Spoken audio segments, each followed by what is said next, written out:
আসসালামু আলাইকুম। অনেক সময় আমাদের শরীর আমাদের কিছু সংকেত দেয়, কিন্তু আমরা বুঝতে পারি না। আজ তেমন কিছু সাধারণ সচেতনতার কথা বলবো।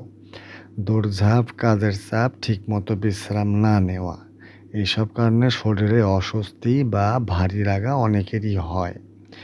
এই সময় অনেকে এই ঔষধের নাম শুনে ফেলেন, কিন্তু না জেনে ব্যবহার করাটা নিরাপদ একেবারেই না।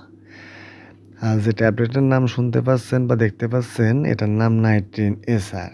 এটি একটি ঔষধ যা নির্দিষ্ট শারীরিক অবস্থায় ডাক্তাররা বিবেচনা করে থাকেন। এর ব্যবহার সব মানুষের জন্য একই রকম নয়। এখানে একটা বিষয় খুব গুরুত্বপূর্ণ: নিজের সিদ্ধান্তে শুরু করা, অন্যের প্রেসক্রিপশন দেখে নেওয়া, আগের অভিজ্ঞতা ভরসা করা, এগুলো নিরাপদ পদ্ধতি না। কারণ একই ঔষধ বিভিন্ন শরীরে ভিন্নভাবে কাজ করতে পারে। কিছু মানুষের ক্ষেত্রে ওষুধ গ্রহণের সময় হালকা অস্বস্তি বা ভিন্ন অনুভূতি হতে পারে।